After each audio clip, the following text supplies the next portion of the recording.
Hi, my name is Jacqueline Holland, and I am the author of The God of Endings. And I am just trying to provide some information about writing, publishing, all of that stuff that would have been helpful to me before getting my novel published, or was helpful to me when someone shared it with me. So I just want to share that with other people and make this whole process easier, make writers smarter, and give them more power in getting their work to readers' hands and supporting themselves well. So first, I'm going to talk about today literary agents. This is probably the thing I get asked about the most by people who have finished manuscripts or who are working on manuscripts, and they're curious about how you take your manuscript from that point to being a published novel. And they know about these things called literary agents, but they don't really know a whole lot about them, and not sure what to do to find that information out. So what is a literary agent? A literary agent can be thought of a little bit as like a realtor, and a little bit as like a talent scout. So it is a professional within the publishing industry. Often, well, again, also, like, let me be clear that everything I tell you is based on my personal experience, which is limited. And someone else who's been in the industry forever might hear what I say and say, well, not exactly. But from my experience, what I'm telling you is true. So they are professionals from within the industry. Sometimes they have come from publishing houses. Sometimes they're even writers who have observed the literary agent role and thought, that looks really cool, I want to do that. So as I said, a little bit like a realtor, in that they're going to help connect a product, a book, a manuscript, and the author of that product with a publisher, a buyer. And so they're going to be experts at understanding contracts, negotiating, all those kind of nitty-gritty details that are really important, but that most writers probably don't know and don't know how to really work within in the most strategic way. They also, this is the cool part, they're also usually really passionate about books, and they want to help writers. They want to bring more writers into the public sphere and get more books into readers' hands. So if I were going to be in sales of any form, I would want to be a literary agent, because it's just seems really cool to find new writers and help them to achieve their dreams. So there is a lot of passion and excitement in this realm. So what else can I say? One important thing that I tell people when they ask about literary agents is that you should never pay a literary agent. That is not the model. So like a realtor, the literary agent is going to make money on the sale of the book. They are going to get a cut, usually about 15%. And so they are going to receive manuscripts and inquiries from writers. They're going to evaluate the strength of those manuscripts and ask themselves, can I sell this? Can I sell this for a good amount of money? And if I can, then that's where my profit is going to be. And so they are investing in you and sort of gambling on you, hoping that they will be able to make the sale and then make profit from that. So you are never spending anything on a literary agent. You are investing in your work. You're getting it as powerful and beautiful and polished as you can. And then you're sending it out to those literary agents in the hopes that one of them will see you as a good talent to invest in. Let's see, what else?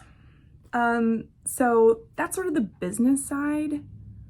You can also think of a literary agent as a partner in your career as a writer, as an artist.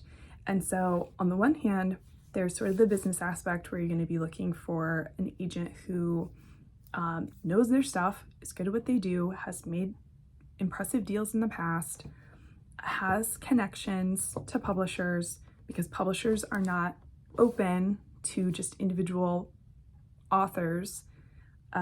Literary agents are sort of the gatekeepers that keep the publishers from just being flooded with material of, indeterminate quality. So you sort of have to go through a literary agent to get to those publishers. But the other side of that is that long-term relationship where your literary agent is also going to be focused on your career for the long haul. This means that a relationship with a literary agent is potentially a really long one. And it's about art, depending on the kind of writing you do. Some people view it in, less lofty terms than maybe I do. But for me, what I'm doing is an art. It's about what matters to me. It's about how I understand myself as an artist, how I understand the works that I'm making, the impact that I want to have on readers over the long haul. And so you have to find a literary agent who you're going to work well with, who you trust, whose integrity matches what you're looking for.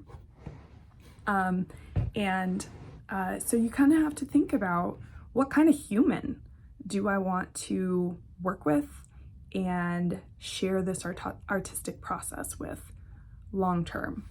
Another important thing to consider when you're looking for literary agents or when you're interacting with potential literary agents is their sort of editorial style, because your literary agent is going to be the first quality control.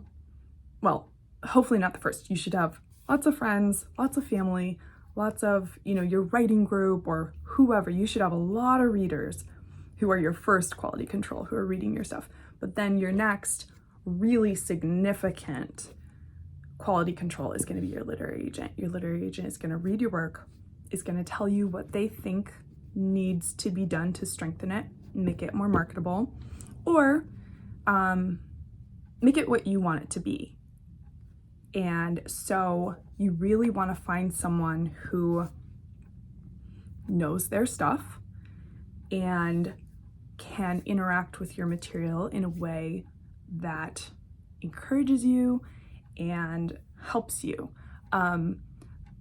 One of the ways that I chose the literary agent that I have is because in our phone conversation, the first time we ever talked, she had read my manuscript and we talked about it, and she just got it. She understood the book. She liked what I liked about the book. My book is a braided narrative, so the chapters alternate between two stories. One is a present tense in the 1980s, and one was a historical story about the protagonist's very long history, moving across the continents. And some people that I had interacted with were more drawn to one story than the other. And it was really important for me that she have sort of the same valuing of parts that I loved. That kind of told me a lot about our artistic compatibility. The other thing that she did was she told me something that she thought I could do to make it better. And when she told me that thing, I went, oh damn, that's so true.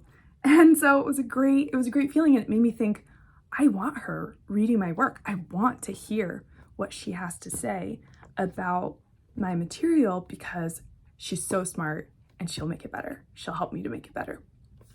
So that is something you gotta factor in. I was in communication with another agent from a really prestigious agency, and when I asked him what he thought I needed to do, what further revision I needed to do, his response was, I think it's pretty much good, which every writer wants to hear. But it wasn't true, and I knew I knew that the process is long and that you have to go over it and over it and over it, and there's always more you can do. So if this agent was telling me, I think it's good, then it made me worry that maybe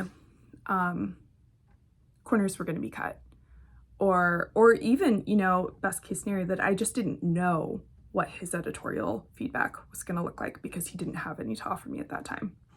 So that was pretty much why I decided against that agent. And I was super drawn to my agent that I have because she had such smart feedback. So all that about literary agents. In summary, they are business partners. They're also artistic partners, and the relationship is long. So you need to be thoughtful about your choice because it's a little bit like a marriage. And your book is a little bit like a kid.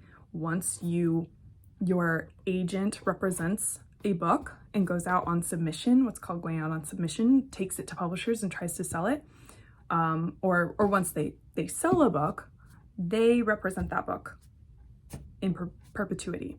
So you could decide, this isn't really working out, I'm going to go find another agent, but you're still going to work with that person on that book because they have the right to represent that book forever.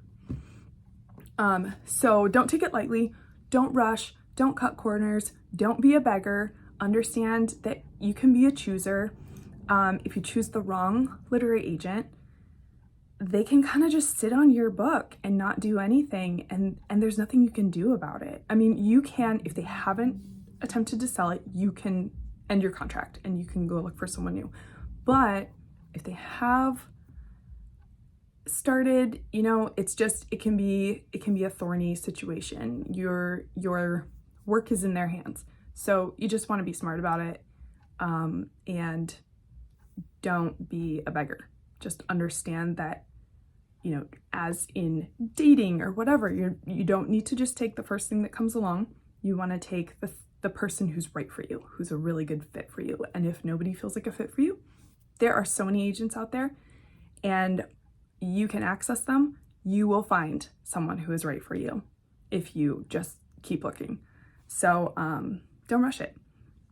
So that is all I will say for this video, just about what a literary agent is.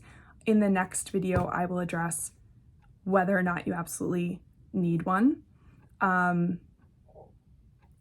I will talk about how to find one. All right, thank you.